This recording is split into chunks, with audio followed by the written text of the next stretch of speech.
Hello friends, welcome to your channel TweeTyandBlue. Hope you and your birds are both happy and healthy.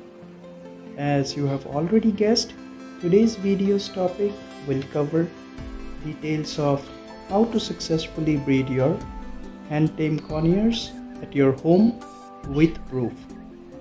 Friends, you will often hear from the breeders and the sellers that tamed conures does not breed and that you will need a wild pair with privacy to get successful breeding results.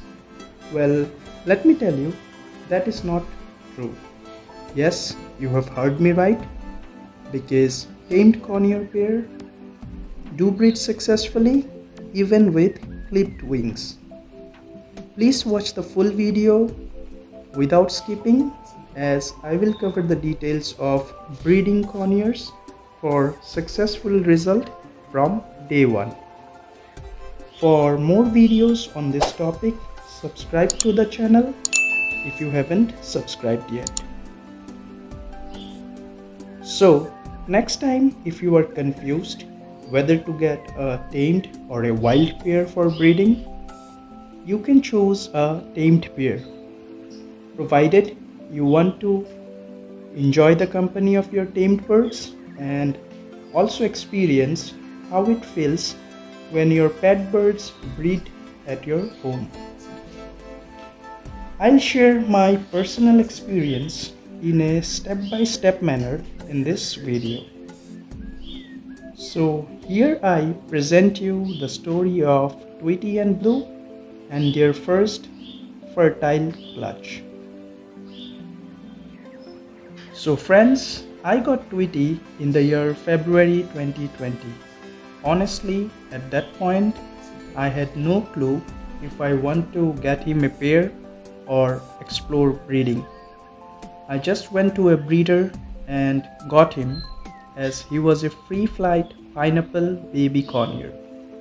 The moment the breeder opened the cage door, he was flying like a little angel and came and sat right over my head. It was like he chose us instead of we choosing him. Well, at that point, I was not sure if Tweety was a male or female. But as Tweety was growing older, he was hormonal and always trying to mate with our male sun conure and the cockatiel. And sadly, our sun conure Mango and Tweety picked up a fight and never became friends ever again. Tweety was often alone, whereas our sun conure Mango and Cuckoo the cockatiel were caged together. Since Tweety was so hormonal, I decided to get him a pair and try breeding for the first time.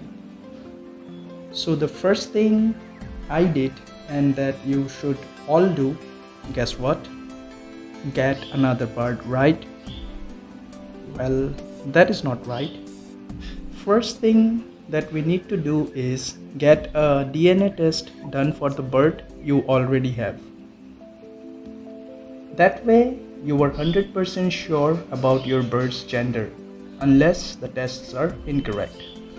Now, before I start explaining the next steps, let us discuss and understand one more important topic for those who want their birds to remain tamed and friendly, even during and after the breeding.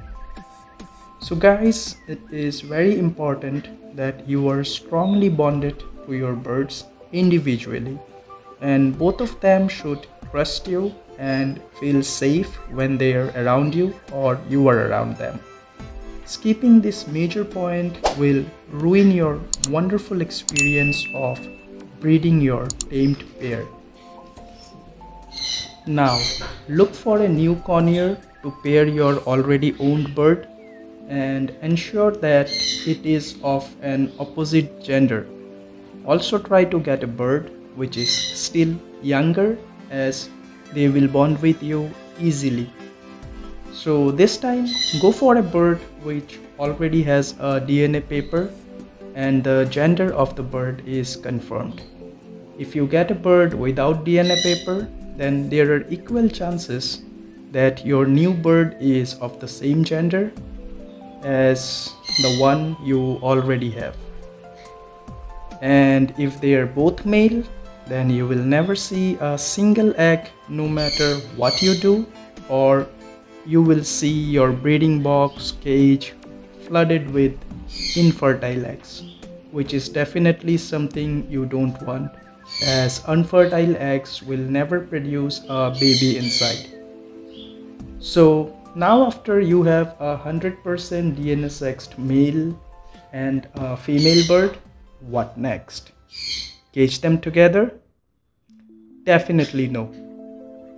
As we have already discussed earlier, how important it is to bond with both your birds equally. So keep your new bird in a separate cage and bond with the new bird. Play with your new baby, hand feed it, teach it tricks and reward it with his favorite treat when your old bird is not around, so that he or she can focus in the training with you. After you have bonded well with both your birds, now comes the time to introduce them. I'll tell you how I introduced my pair Tweety and Blue and what I think is the right way to introduce new pairs. Keep the two cages together side by side so that they can see and communicate with each other. If you do not observe any aggressive behaviors, then start introducing them to each other outside their cages. Ensure you are around and supervising the process. Keeping an eye is very important, as you never know if they tend to pick a fight and one of them gets seriously injured. Provide them the right conditions. I'm sure they will get along and eventually fall in love with each other.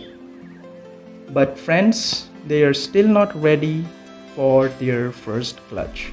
As the new bird is still younger, continue to keep them in different cages where they can see each other and keep giving them time out of the cage together.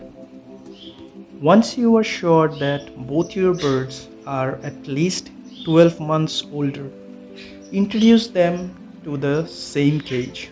Always prefer to shift your female bird to your male bird's cage if that is big enough for breeding. Prefer a cage that is at least 2.5 feet of length, 1.5 feet of width with 3 feet height or more. Remember, the bigger the cage, the better it is for breeding. Now, if you are introducing them to a new cage, ensure that it is big enough and always introduce the male bird first to the cage, followed by the female bird after a day or two.